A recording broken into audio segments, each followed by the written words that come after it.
अरे भाई वो देख, क्या लड़की है, कसम से मिल जाए तो मजा आ जाए। राजन और सत्यम एक शाम पार्क में टहल रहे थे। तभी उन्हें एक बहुत सुंदर लड़की दिखती है और राजन उससे पूरी तरह मोहित हो चुका था। हाँ यार, लड़की तो अच्छी है, लेकिन तेरे मन में क्या चल रहा है? हाँ? तभी सत्यम को एक कॉल आता है और सत्यम कॉल पर बात करता हुआ पार्क से निकल जाता है। लेकिन दूसरी तरफ राजन अभी भी उस लड़की को घूर रहा था। राजन की वो शाम लड़की को घूरते हुए ही बीत गई। राजन रात भर उसी खूबसूरत लड़की के ख्यालों में खोया रहा। साथ ही साथ उसे इस बात का अफसोस भी था कि वो उस लड़की से बात नहीं कर पाया। अगले दिन जब राजन दोबारा उसी पार्क में गया तो इस बार भी उसे वही लड़की ठीक उसी जगह पर बैठी दिखी जहां पिछली शाम उसने देखा था। राजन उस लड़की के पास जाता है और उससे बात करने की कोशिश करता है। हाय, मैं राजन, यहीं पास में रहता हूं। और आपका नाम? राजन ने अपना इंट्रोडक्शन तो दे दिया था, लेकिन उस लड़की ने इस पर कुछ भी रिएक्ट नहीं किया और नॉर्मल रही। इसके कुछ देर बाद दोबारा से राजन ने उस लड़की को वही बात दोहराई, लेकिन इस बार भी बात नहीं बनी। राजन थोड़ा गुस्से से वापस पीछे की तरफ पलटा और वापस जाने लगा। बिरजू, अरे ओ बिरजू, रुको। राजन एकदम से खुशी के मारे पागल हो उठा और अगले ही पल उसने हैरानी से खुद से सवाल किया कि इस लड़की को मेरा पेट नेम कैसे पता, जबकि अभी तो मैं इससे पहली बार मिला हूँ। लेकिन राजन उस चीज को नजरअंदाज करता हुआ उससे बातें करने लगा। उस लड़की ने अपना नाम श्रुति बताया। दोनों अब हर शाम पार्क में मिलने लगे और आपस में दोनों की खूब बनने लगी। लेकिन अब राजन का वो हवसी कैरेक्टर और इंतजार नहीं करना चाहता था। इसी वजह से उसने एक शाम उस खूबसूरत लड़की के सामने शादी का प्रस्ताव रखा, जो खुशी खुशी बिना किसी झिझक के उस लड़की ने कबूल भी कर लिया। दोनों की शादी तो तय हो चुकी थी, लेकिन राजन उस खूबसूरत लड़की के प्यार में इतना डूबा था कि वो उस लड़की के बारे में उसका नाम श्रुति है इससे ज्यादा कुछ भी नहीं जानता था। एक सप्ताह के अंदर दोनों की शादी होनी तय थी। हर कोई राजन की इस जल्दबाजी से नाखुश था, लेकिन राजन को किसी के भी सजेशन से कोई फर्क नहीं पड़ने वाला था। बस कुछ दिन बाद राजन की शादी श्रुति से हो गई। श्रुति के घर से कोई भी नहीं आया था, जो थोड़ा अजीब था, लेकिन अब राजन की जिद के सामने किसकी चलनी थी। शादी होकर जैसे ही श्रुति ने घर की दहलीज पर अपना कदम रखा, तभी राजन के दोनों पालतू कुत्ते जोरों से भौंकने लगे।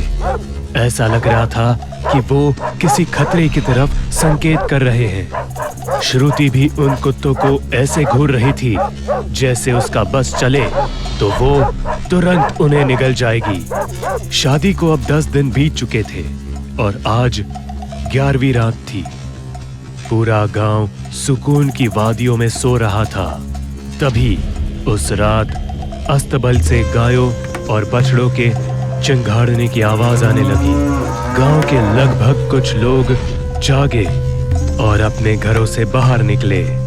वो 4 लोग थे जो टॉर्च की रोशनी से अपने अस्तबल की तरफ जा रहे थे, जहां उन्होंने अपने गायों को बांधे रखा था। वो अपने अस्तबल के करीब पहुंचे तो उन्हें पायल और झुमके की आवाज सुनाई पड़ी। वो सभी एक बड़ी सी दीवार के पीछे छुप गए, लेकिन तभी उन्होंने जो नजारा देखा वो देखकर उनके तो होश उड़ गए। उन्होंने देखा इस गांव की नई दुल्हन और राजन की बीवी यानी श्रुति एक चुड़ैल का रूप लिए बछड़ों को नोच नोच कर खाए जा रही है। वो खून पीने में व्यस्त थी और साथ ही जानवरों के अंतड़ियों को खा खा कर उन्हें जमीन पर फेंक रखा था। वहां मौजूद उन चारों के रोंगटे खड़े हो गए और डर के कारण वो सभी लोग भागने लगे। इसी बीच उस चुड़ैल ने उन लोगों की मौजूदगी का एहसास कर लिया और बछड़ों के मांस को एक तरफ रखते हुए सीधे दीवार पर कूदी। उन चारों में से 3 तो भाग गए, लेकिन एक बदकिस्मती से वहीं फंस गया। मेरी असलियत को तूने एकदम करीब से देखा है। अब तेरा बचना तो असंभव है। अगली सुबह उस आदमी की लाश गांव के चौराहे पर लटकी मिली, जहां उसके जिस्म से दिल गायब था।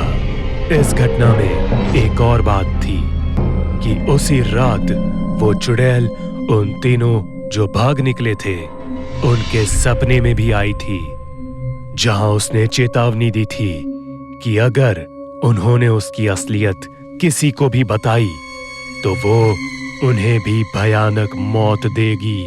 अब ये सिलसिला गांव में रफ्तार पकड़ने लगा। हर शनिवार की रात को गांव के जानवर तेज आवाज करने लगते और अगली सुबह सड़कों पर भयानक दर्द के साथ मरे मिलते।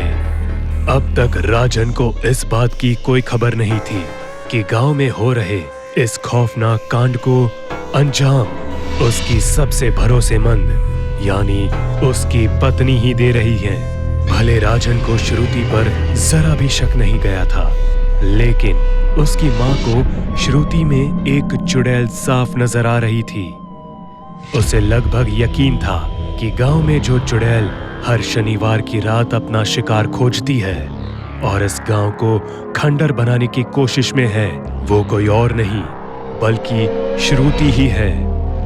राजन की माँ को श्रुति के बर्ताव से उस पर शक हो चुका था, जैसे सब्जी सेकंड्स में काट देना, खाना कुछ मिनटों में बना लेना, घर के एक कोने में बैठे होने के बावजूद पूरा काम कर लेना और कई बार काला जादू के सामान से खेलना।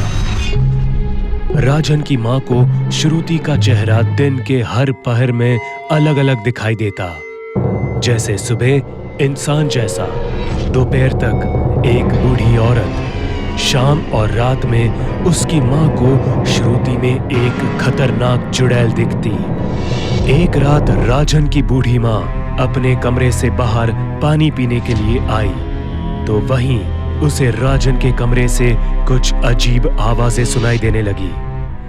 राजन की माँ ने जब राजन के कमरे में झांका तो उसके होश उड़ गए, क्योंकि उसने देखा कि राजन की पत्नी श्रुति अब एक चुड़ैल थी और राजन के पैर के अंगूठे को चूस रही थी, शायद खून। ये देखकर राजन की बूढ़ी माँ ने अब ये फैसला कर लिया था कि कल सवेरे होते ही चाहे कुछ भी करके वो राजन को श्रुति की सच्चाई बताएगी।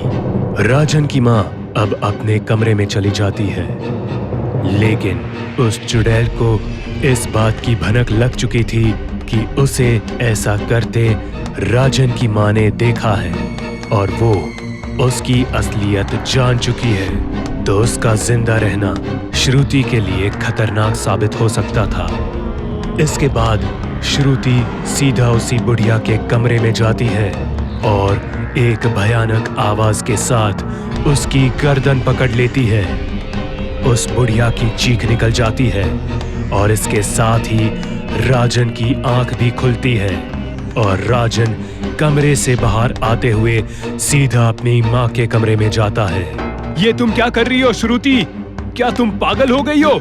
छोड़ो माँ को।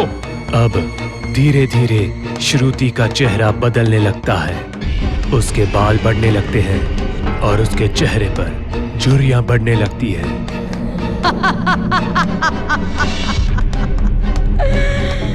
तुझे क्या लगता है मैं तुझे प्यार करती हूँ? नहीं, तू तो मेरा बस एक इस गांव में पहुंचने का जरिया था। सालों पहले मेरी माँ अवंतिका को तुम लोगों ने जिंदा जला दिया था। मैं उसी का बदला लेने आई हूँ। अवंतिका? वो डायन जो गांव के मासूम बच्चों की बलि देती थी। हे भगवान! ए चुड़ैल, मेरी माँ को छोड़ दे, वरना मैं अपनी बंदूक से तुझे मार दूंगा। वो चुड़ैल राजन की माँ को एक कोने में फेंक देती है और सीधा राजन पर झपटती है। इसके बाद वो राजन के गले में अपने दांत गड़ा देती है और राजन की तड़प तड़प कर वहीं मौत हो जाती है। बुढ़िया को दिल का दौरा पड़ता है और उसकी भी मौत हो जाती है। लोगों का कहना है इसके बाद उस चुड़ैल ने उस रात उस गांव में मौजूद किसी भी शख्स को जिंदा नहीं छोड़ा, सबको मार दिया, किसी को जलाकर किसी का कत्ल कर दिया। कहते हैं सालों पहले कोई अवंतिका नामक डायन इस गांव में रहती थी, जो गांव के मासूम बच्चों की बलि देती थी। जब लोगों को पता चला तो उसे गांव के चौराहे पर बांधकर जिंदा जला दिया, लेकिन उसकी बेटी पर किसी की नजर नहीं पड़ी। आज 22 साल बाद वही बेटी आई है बदला लेने और उसने पूरे गांव को शमशान बना दिया। दोस्तों, राजन की एक गलती का अंजाम पूरे गांव को भुगतना पड़ा। अगर आपको भी कोई ऐसी लड़की दिखे जो दिखने में बहुत खूबसूरत हो लेकिन अनजान हो, तो उससे दूर रहने में ही भलाई है, क्योंकि अक्सर खूबसूरत चेहरे के पीछे ही नकाबपोश शैतान बसते हैं।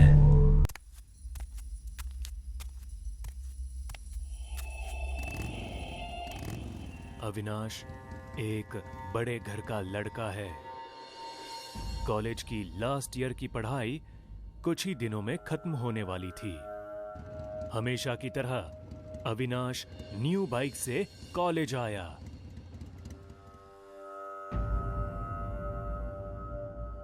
ओ भाई साहब, ये स्पोर्ट बाइक तूने ले भी ली?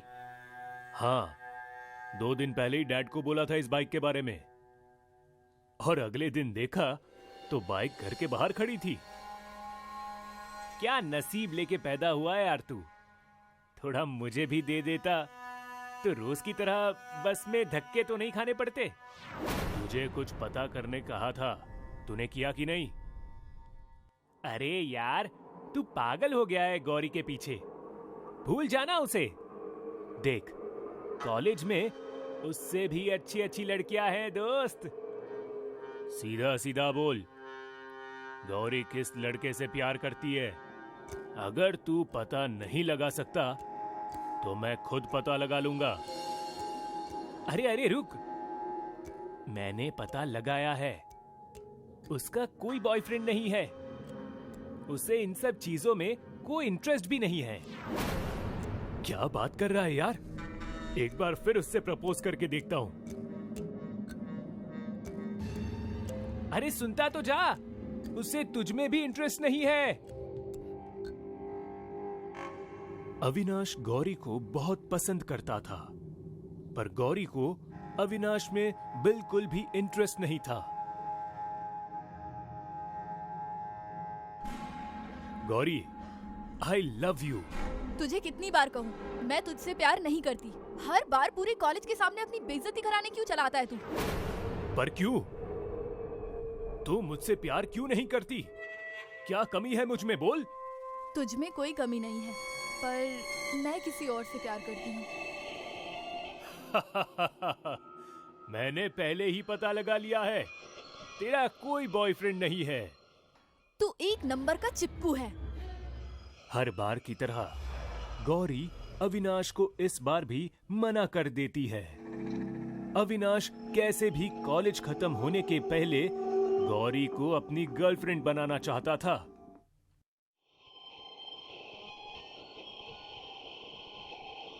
इस बार भी मना कर दिया उसने मुझे। तेरा मुंह देख के समझ गया था मैं।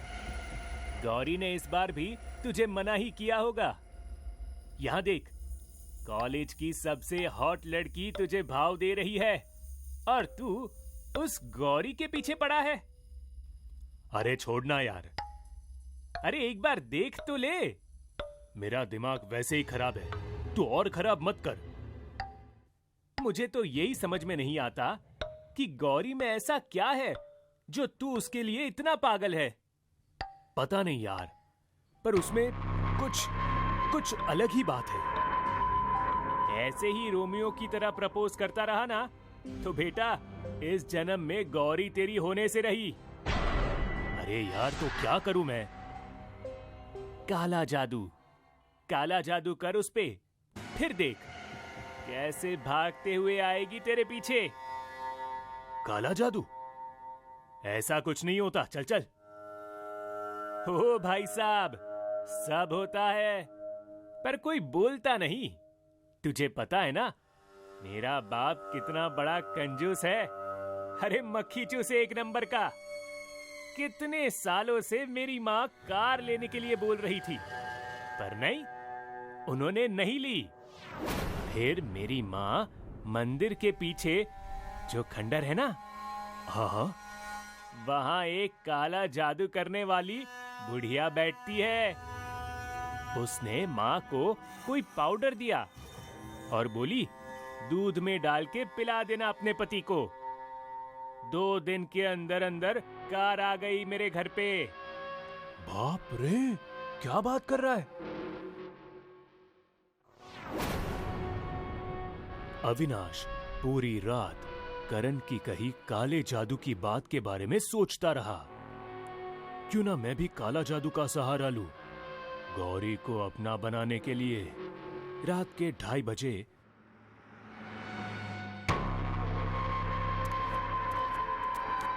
अविनाश मंदिर के पीछे खंडर में चला जाता है, काला जादू करने वाली बुढ़िया को ढूंढने के लिए। अरे बूढ़ी माँ, ओ बूढ़ी अम्मा, कोई है क्या यहाँ? तभी अविनाश देखता है काला जादू करने वाली बुढ़िया आग के सामने कोई टोटका कर रही थी और साथ ही कच्चा मांस भी खा रही थी। कौन है तू? मेरा टोटका खराब कर दिया। मुझे आपके काले जादू की जरूरत है। क्या? मैं एक लड़की से प्यार करता हूँ, पर वो मुझे घास तक नहीं डालती। क्या आप उसे मेरी बना सकती हो? बस इतनी सी बात के लिए आधी रात को तू मेरे पास आया है? जी। क्यों ना इस काले जादू से मैं तेरी ही जान ले लूं। ऐसे मत कीजिए, देखिए आप जो कहेंगी वो मैं करूंगा। ठीक है, 3 किलो कच्चा मांस और 3 बोतल दारू लेकर आना। हाँ हाँ, मैं ये सब ले आऊंगा। तू किसी से कहेगा तो नहीं? नहीं नहीं नहीं, बिल्कुल नहीं। ठीक है, कल सब ले आना, और साथ ही जिस लड़की से प्यार करता है उसका एक बाल भी ले आना। चल अब जल्दी जा यहाँ से, वरना तेरे साथ कुछ भी हो सकता है।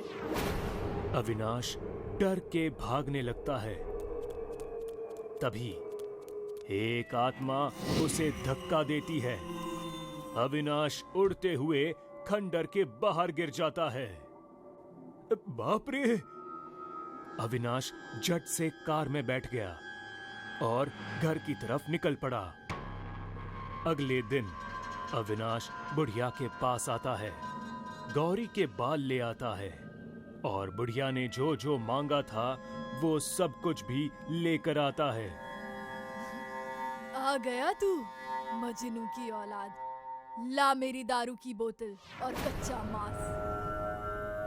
अविनाश ने बुढ़िया को सब दे दिया जो जो बुढ़िया ने मांगा था। और ये है गौरी का बाल। पहले मुझे कच्चा मांस खाने और दारू पीने तो दे। ये सब आप अकेले खाओगे? ये दोनों आत्माएं भी तो हैं खाने और पीने के लिए। मुझे डर लग रहा है, आप मेरा काम कर दीजिए पहले।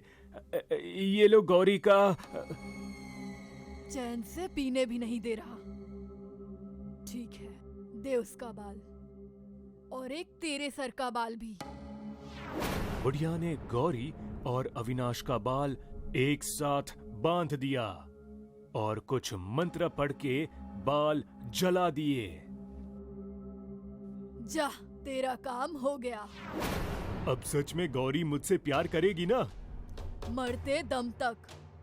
जब तक तुम दोनों में से कोई मर नहीं जाता, तब तक ये काला जादू चलता रहेगा।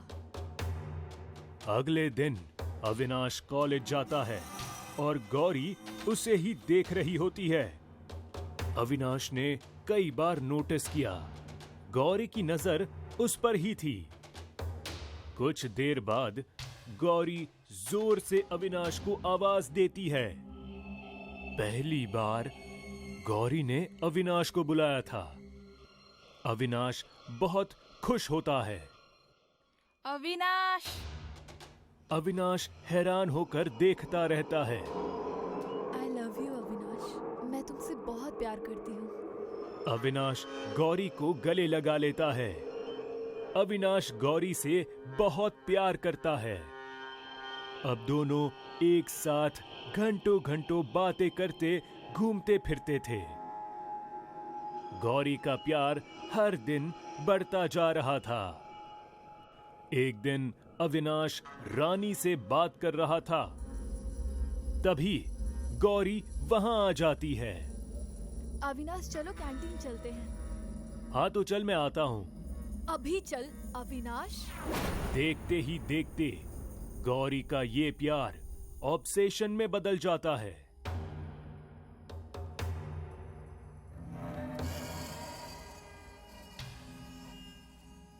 अब हर दिन गौरी अविनाश का फोन चेक करती है। उसे किसी और लड़की के साथ बात करने नहीं देती। जब अविनाश गौरी का फोन नहीं उठाता, तब गौरी सबके सामने अविनाश को उल्टा सीधा सुना देती है। अब गौरी अविनाश के प्यार में पागल हो गई थी और अविनाश गौरी से तंग आ चुका था। अरे यार, तूने मेरा सांस लेना मुश्किल कर दिया है। मेरे सर पे मुसीबत की तरह घूमते रहती है। किसी भी लड़की से बात करता हूं तो तू बीच में आ जाती है। अरे तू ज्यादा सीरियस मत ले मुझे। हमारा बस टाइम पास ही है, समझी ना? मैं तो बहुत सीरियस हूँ। मैं तुमसे ही शादी करूंगी क्या? और हमारे बच्चे भी होंगे। अरे तू क्या पागल है? ऐसा कुछ नहीं होगा। अब तू मेरा पीछा छोड़ दे प्लीज। ना मैं किसी के पास जाऊंगी और ना तुझे किसी के पास जाने दूंगी, समझा ना? गौरी की आंखों में गुस्सा था। उसकी आंखें लाल थी। ये देख के अविनाश डर जाता है और फिर से बुढ़िया के पास चला जाता है।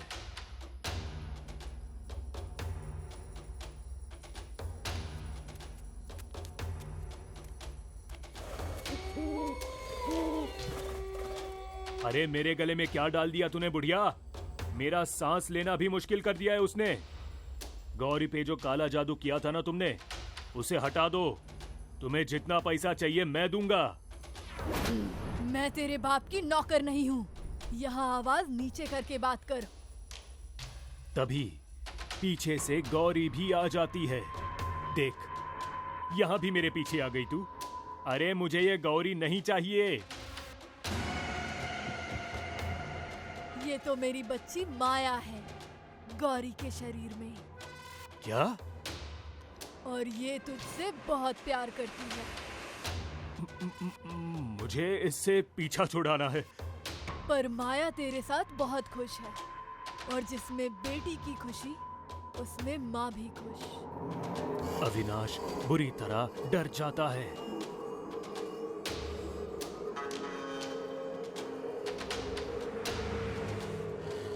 वो अपनी बचपन की फ्रेंड रानी के पास पहुंच जाता है।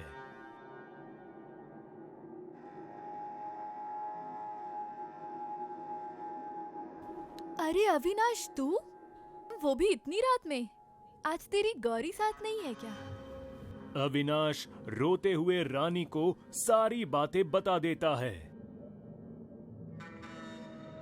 अविनाश, तू रो मत, सब ठीक हो जाएगा। तभी गौरी दोनों को गले लगते हुए देख लेती है। मेरे अविनाश को छुएगी?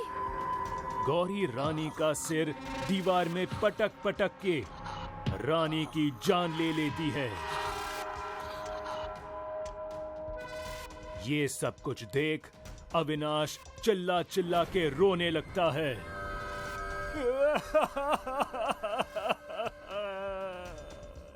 रानी! गौरी के हाथ रानी के खून से सने हुए हैं। उसी हाथ से गौरी अविनाश का चेहरा साफ करती है।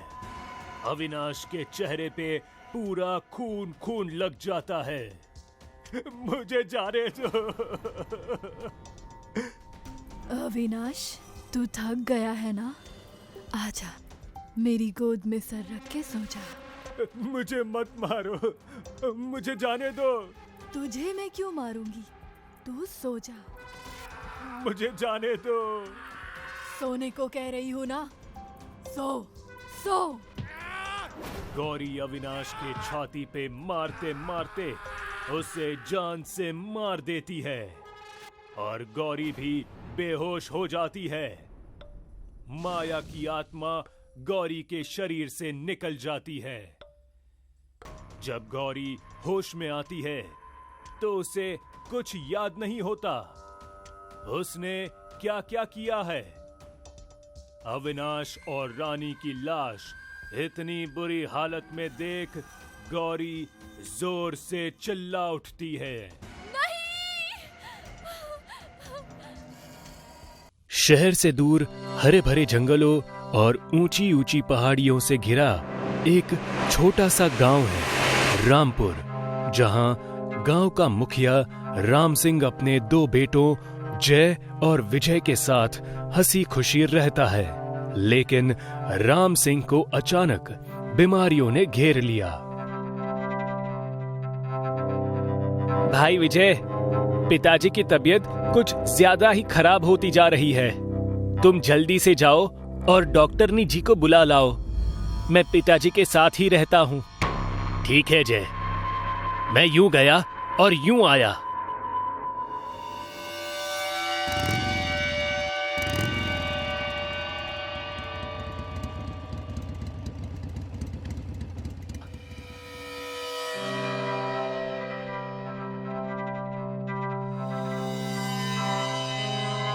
डॉक्टरनी जी, डॉक्टरनी जी, डॉक्टरनी जी। अरे अरे अरे विजय, थोड़ा सांस तो ले लो। क्या हुआ? पिताजी की तबीयत बहुत खराब है। डॉक्टरनी जी, आप जल्दी चलिए मेरे साथ, कहीं देर ना हो जाए। ओह गॉड, ऐसी बात है? बहुत समय पर आए हो तुम। थोड़ा भी लेट हो जाता ना तो मैं दूसरे गांव जा चुकी होती। अब चलो जल्दी।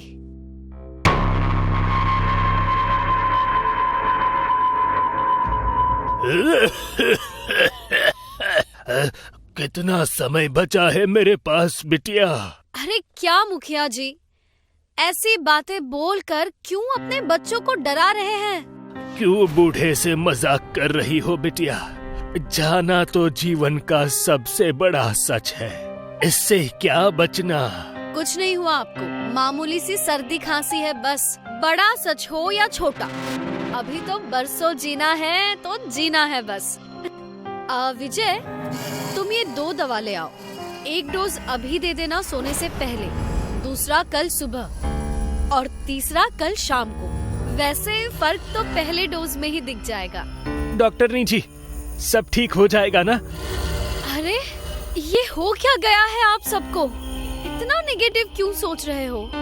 भाई सच में इन्हें मामूली सर्दी खांसी है। विश्वास करो भाई, सब ठीक है। अब और कोई बात नहीं होगी। मैं चलती हूँ।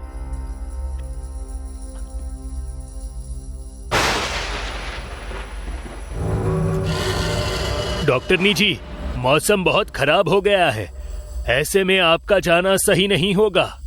मेरी मानिए, बारिश थमने तक आप यहीं रुक जाइए।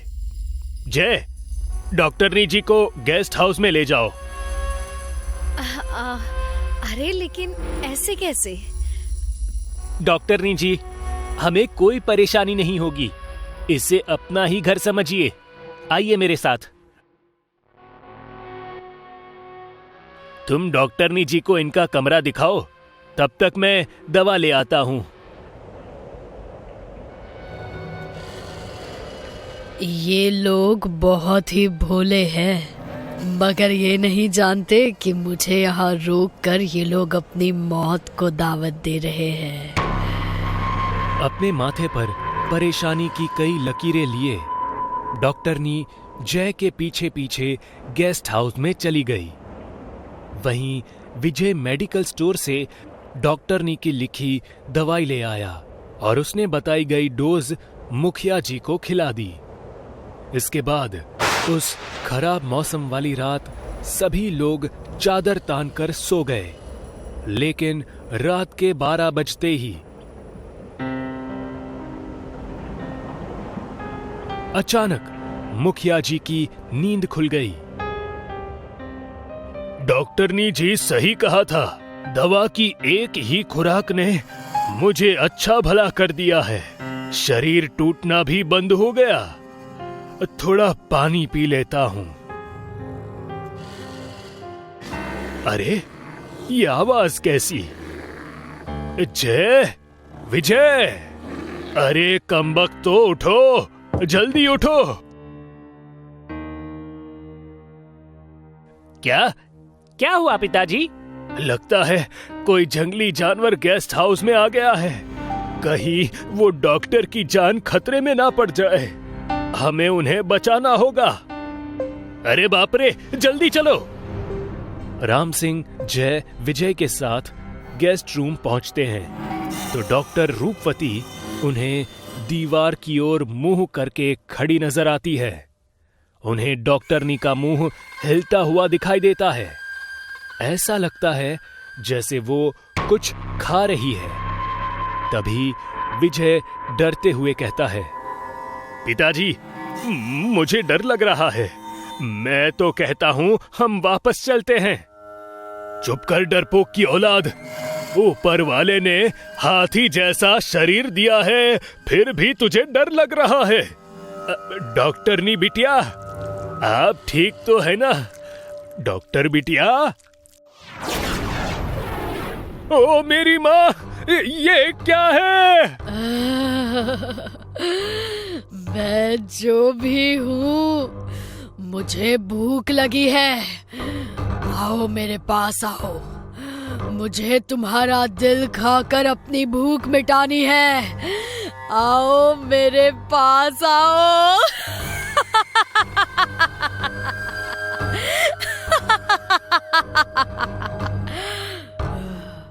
अरे लंपटो, देख क्या रहे हो? बाहर निकलो, दरवाजा बंद करो, वरना ये मार डालेगी हमें। हाँ, चलो।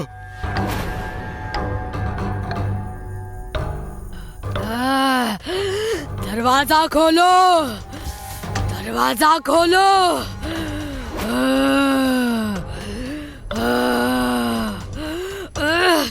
दरवाजा खोलो। अरे कमबख्तो, ये डॉक्टर की जगह किसे ले आए तुम घर में? पिताजी, मैंने तो जान बचाने वाली डॉक्टर को ही बुलाया था, पर मुझे क्या पता था कि ये जान लेने वाली चुड़ैल निकलेगी। पिताजी, मुझे अब सचमुच में डर लग रहा है। अब हम क्या करेंगे? जो भी हो, हमें हिम्मत से काम लेना होगा बेटा। पिताजी, डॉक्टर मैडम के साथ कोई तगड़ा ही कांड हुआ पड़ा है। मैं तांत्रिक बाबा को बुलाकर लाता हूँ। तब तक आप लोग इस चुड़ैल को बाहर निकलने मत दीजिएगा। अपनी बात बोलकर जय तुरंत तांत्रिक बाबा को बुलाने के लिए चला गया। उसके जाते ही गेस्ट रूम का दरवाजा चुड़ैल को ज्यादा देर तक रोक नहीं पाया।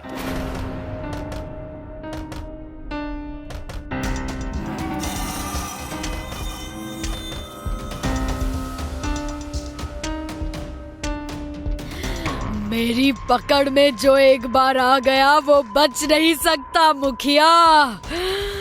भागो, कहाँ तक भागोगे?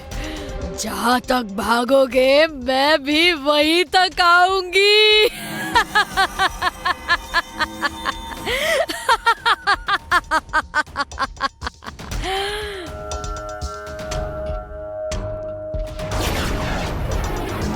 कहाँ जाओगे बच के? अब मैं तुम दोनों को मार कर तुम दोनों का दिल खा जाऊंगी।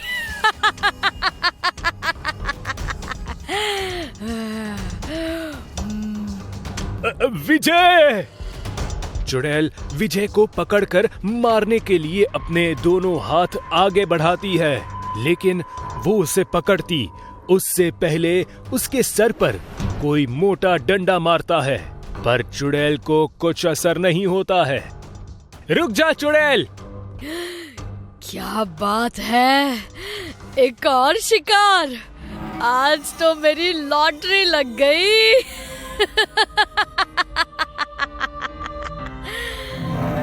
मेरे भाई से दूर हट जा चुड़ैल, तेरा अंत आ चुका है।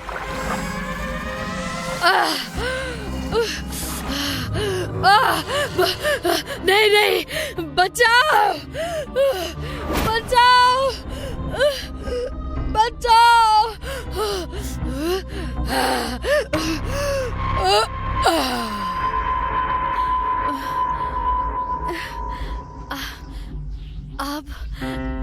आप सभी का बहुत बहुत धन्यवाद, जो मुझसे डरने के बजाय आपने मुझसे लड़कर मेरे अंदर की चुड़ैल को हरा दिया। लेकिन डॉक्टर ने बिटिया, तुम चुड़ैल बनी कैसे? आज से 10 दिन पहले शाम को मैं कार से अपने घर लौट रही थी, तभी एक बरगद के पेड़ के नीचे मेरी कार खराब हो गई और उसी पेड़ पर एक चुड़ैल रहती थी। उसने मुझे अपने वश में कर लिया। तब से रोज रात 12 बजे ही मैं चुड़ैल बनकर लोगों का दिल खा रही थी। लेकिन भगवान का लाख लाख शुक्र है जो आप लोगों ने मुझे चुड़ैल से मुक्ति दिला दी। आप सबका बहुत बहुत धन्यवाद। और इस तरह एक चुड़ैल के हाथों से डॉक्टर बच गई और उसके साथ साथ ही मुखिया और उसके बेटे भी मरने से बच गए। लेकिन सबकी किस्मत ऐसी नहीं होती।